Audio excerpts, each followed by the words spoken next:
jalannya masih tahap pengerasan jadi susah. Nggak kebayang deh kalau hujan ini lewat sini gimana. Kalau Ibu awalnya kenapa mau ikutan mendulang ini, Bu? Memang kegiatan dari nenek kami ini. Kami ini kan kadang-kadang kan nggak tentu ya, Bu, ya hasilnya.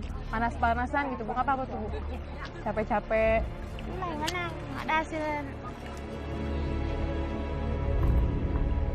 Dan di sini saya salutnya, kebanyakan yang kerja sama seperti di lokasi Sungai Emas, kebanyakan ibu-ibu.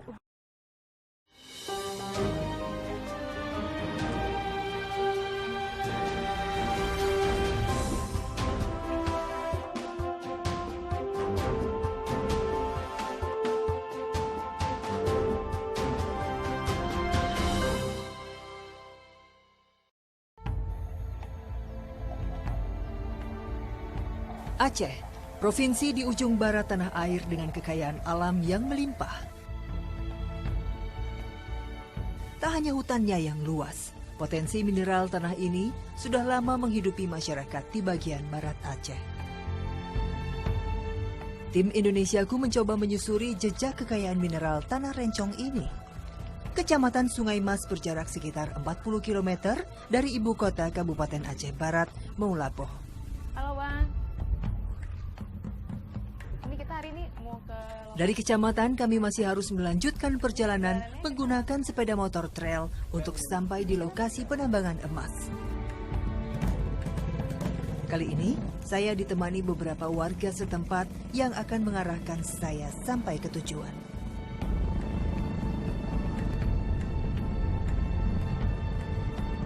Sekitar 1 kilometer pertama kami masih bisa menikmati jalan aspal. Namun tak lama, jalan tanah dan berbatu langsung menyambut kami.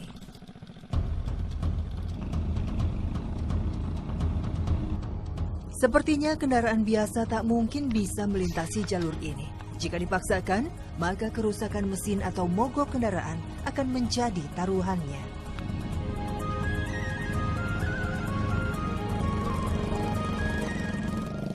Ini jalannya karena emang masih tahap pengerasan jadi susah.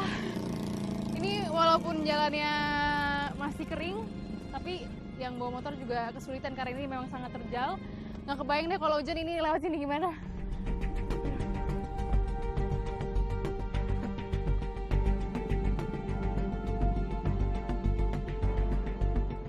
Hampir 1 jam kami lewati, akhirnya Sungai Mas mulai menampakkan diri. Kami pun segera menepi ketika melihat beberapa warga yang tengah sibuk menambang emas di pinggir sungai.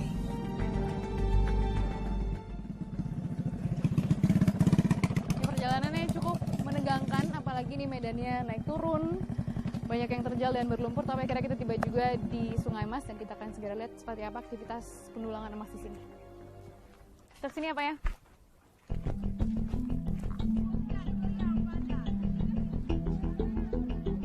Bukan tanpa alasan, sungai yang melintasi sebanyak 18 desa ini menjadi tempat masyarakat mencari peruntungan setiap harinya. Berbeda dari kebanyakan lokasi tambang yang pernah disinggahi tim Indonesiaku, di sini sebagian besar pekerjanya adalah wanita.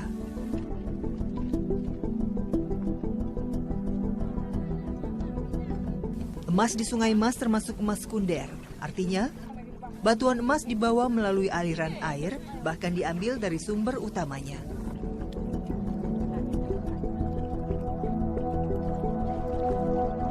Emas yang dicari langsung di gununglah yang disebut sebagai emas primer.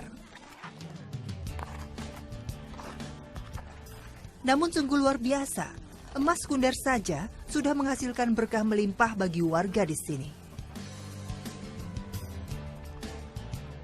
Berendam di sungai 1 hari penuh di bawah panas teriknya matahari bagi mereka sudah biasa demi mendapatkan butiran emas. Nur Aini merupakan salah satu pendulang yang sudah bekerja mencari emas sejak masih duduk di bangku SMP.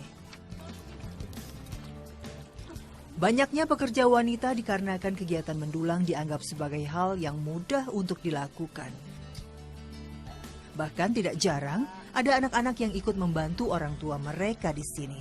Meskipun proses mendulang terbilang sederhana, hasilnya tidak selalu menentu. Kalau Ibu awalnya kenapa mau ikutan mendulang ini, Bu? Memang kegiatannya dari nenek kami ini. Dari turun-temurun udah begini Ya, aja? dari nenek kami, pokoknya di sungai kecil, di sungai ini kan. Ada yang naik ke apa, jauh Pak, beras banyak tuan, karena kita bambu tuh 2 minggu. Penasaran dengan para pendulang emas, saya mencoba turun ke sungai. Batuan dan pasir dari pinggir sungai dikumpulkan terlebih dahulu. Tak ada patokan jumlah bahan baku yang diambil, semua tergantung dari kekuatan masing-masing pendulang. Wadah yang sudah dipenuhi pasir kemudian dibawa kembali ke dalam sungai untuk diayak. Cara ini dilakukan untuk memisahkan emas dari batu-batu dan pasir. Sifat emas yang berat nantinya akan mengendap di dasar wadah yang terbuat dari kayu ini. Sementara sisa pasir dan batuan dibuang. Proses mendulang seperti ini sebenarnya tergolong ramah lingkungan karena tidak ada bahan kimia ataupun mesin yang digunakan. Ini walaupun sepintas terlihat mudah, tapi untuk mendulang emas ini butuh teknik juga. Dan kira kenapa warga berbondong-bondong datang untuk mendulang emas ini dikarenakan modalnya hanya membutuhkan wadah kayu yang mereka beli seharga 400.000, tapi bisa digunakan sampai bertahun-tahun. Nah ini tapi untung-untungan juga Ibu ya dapat emasnya ya. Usai memisahkan material, kilau kecil butiran emas mulai terlihat. Inilah harta karun yang mereka cari. Para pendulang pun akan kembali menggali pasir dari pinggir sungai untuk mengulang proses pengayakan. Aktivitas seperti ini berlangsung sepanjang hari, pagi, siang, dan sore. Mereka baru berhenti jika lelah sudah datang dan tak bisa dilawan lagi.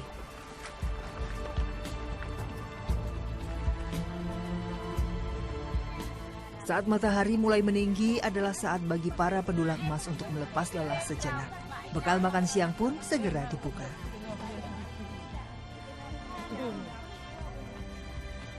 Tidak semua pendulang berasal dari desa pinggir sungai.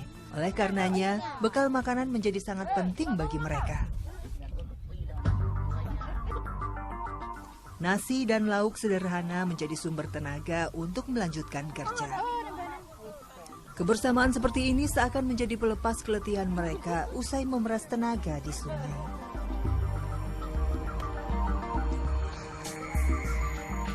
Meskipun baru bekerja selama setengah hari, Nur Aini cukup beruntung karena sudah bisa membawa pulang serbuk-serbuk emas. Saya ikut menemaninya pulang ke rumah. Kepingan yang sudah didapat kembali dibersihkan atau disaring menggunakan ember. Prosesnya pun hanya memerlukan air biasa tanpa campuran bahan kimia seperti merkuri atau raksa. Ya, ini berarti udah kelihatan emasnya ya? Ya. Jadi berbeda dari proses penambangan emas pada umumnya yang biasanya harus pakai raksa, harus digelondong berjam-jam. Ini langsung kelihatan kepingan emasnya dan ini nanti emas yang bisa dijual dan menghasilkan rupiah bagi masyarakat di sini.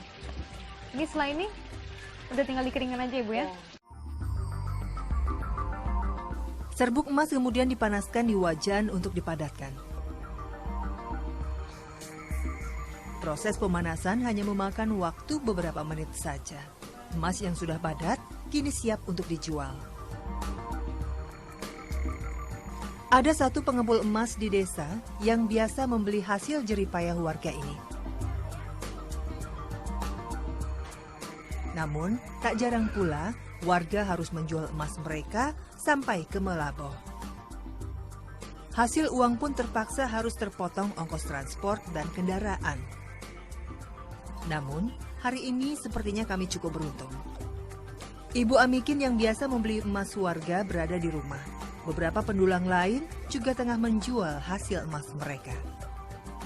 Emas yang sudah dibersihkan langsung ditimbang untuk ditukar dengan rupiah. Hasil kerja keras Nur Aini hari ini menghasilkan uang sebesar Rp150.000. Cukup untuk membeli beras, kopi, dan gula. Kekayaan Sungai Mas tidak hanya menarik perhatian warga setempat. Hasil emas yang didapatkan dengan mudah dan cepat memang menggiurkan. Apalagi proses penambangan dilakukan secara tradisional dan ramah lingkungan.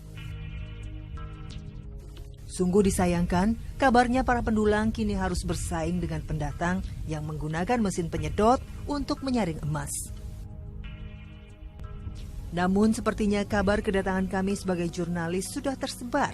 Kami tak dapat menemukan keberadaan mereka di sepanjang sungai ini. Di sejumlah titik, kami masih bisa melihat mesin-mesin dompeng yang masih dalam kondisi utuh. Tak hanya itu, kami bahkan juga menemukan sebuah kapal pengeruk cukup besar di pinggir sungai. Meskipun sedang tidak beroperasi, tidak ada kerusakan pada mesin-mesin dan kapal yang kami temukan. Ini artinya, mesin-mesin ini bisa difungsikan kapan saja sesuka pemiliknya. Kekhawatiran warga bahwa lahan pencarian emas mereka bisa diambil oleh penambang mesin memang cukup beralasan.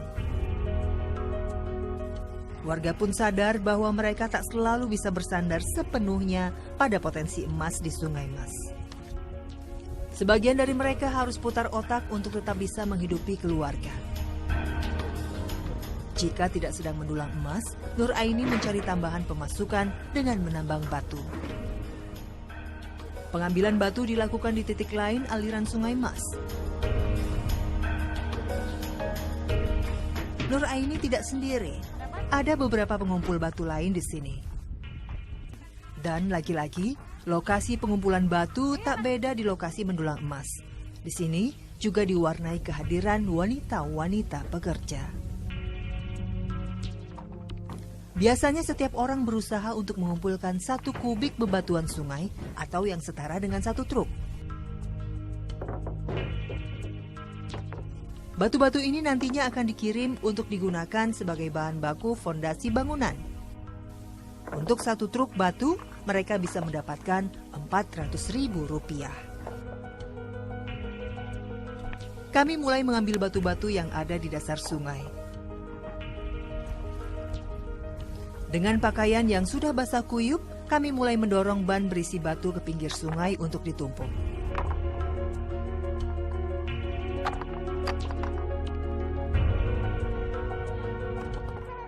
Ya, jadi karena hasil dari mendulang emas itu nggak tentu, terkadang beberapa warga juga mencari alternatif pekerjaan, salah satunya dengan mengumpulkan batu seperti ini. Dan di sini saya salutnya, kebanyakan yang kerja sama seperti di lokasi Sungai Mas, kebanyakan ibu-ibu.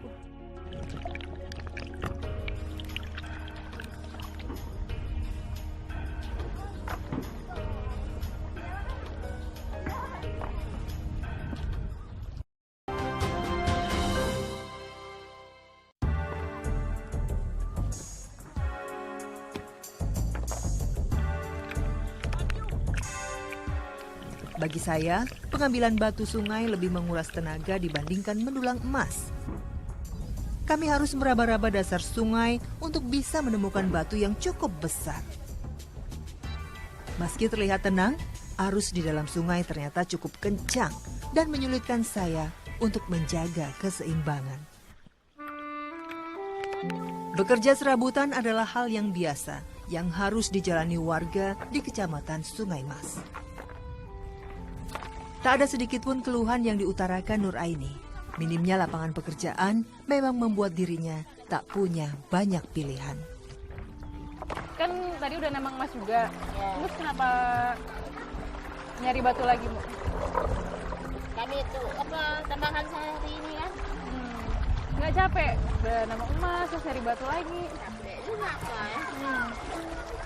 Terus kenapa mau, Bu? Penghasilan kami sehari-hari inilah beli batu, nyari emas, mendulang kan. Adanya ini aja.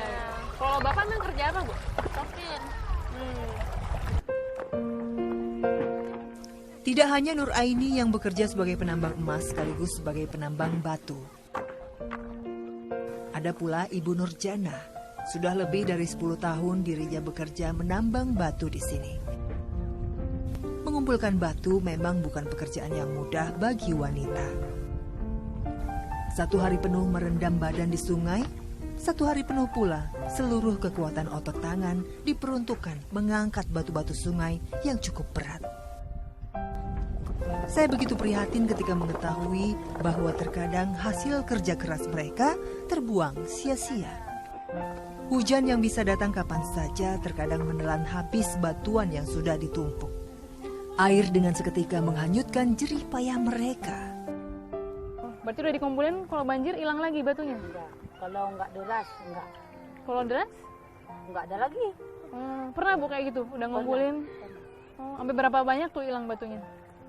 Kemarin 2 mobil kakak. Cuma ini tinggal sisa tuh. Oh, karena kebawa banjir? Iya. Berarti kalau hilang ngumpulin dari awal lagi dong, Bu? Iya. Mulai dari pertama lagi. Cuaca yang tidak menentu membuat para penambang batu harus berkejaran dengan waktu. Sebisa mungkin mereka mengumpulkan kebutuhan 1 kubik bebatuan dalam waktu kurang dari 1 minggu. Bahkan tidak jarang anak-anak para penambang dibawa ke lokasi. Mereka pun ikut membantu orang tua mengumpulkan batu sambil bermain di sungai. Sahara salah satunya. Bocah kelas 4 SD ini terbiasa ikut menemani sang ibu bekerja sepulang sekolah. Dirinya sudah cukup besar untuk mengerti bahwa mengais rejeki untuk kebutuhan sehari-hari bukanlah hal yang mudah. Sahara pun lebih memilih untuk membantu ibunya di sini. Biasa bantu ini juga nggak? Ambilin batu? Ambil batu juga? Nggak capek? Capek dikit. Capek dikit? Lebih senang bantu mama di sini atau main sama teman-teman? Lebih senang bantu mama. Bantu mama. Kenapa lebih senang bantu mama? Ada dikasih jajan. Dikasih jajan juga? Iya. Dikasih berapa sama mama biasanya? 5.000. 5.000. Dipakai buat jajan apa tuh? Jajan sekolah. Tenaga kami sudah cukup terkuras hari ini. Kami pun memutuskan untuk beristirahat. Usai mengumpulkan batu, ban yang digunakan biasanya diikat di atas pohon.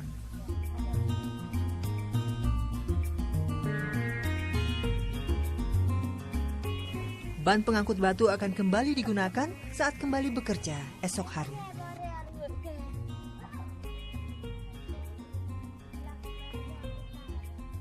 Kalau mendulang nggak apa-apa, tapi jangan itu masuk alat berat, itu nggak bisa.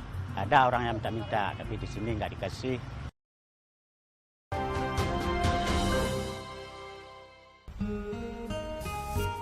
Selama bertahun-tahun, masyarakat Sungai Mas sudah menggantungkan hidup pada hasil sungai yang ada.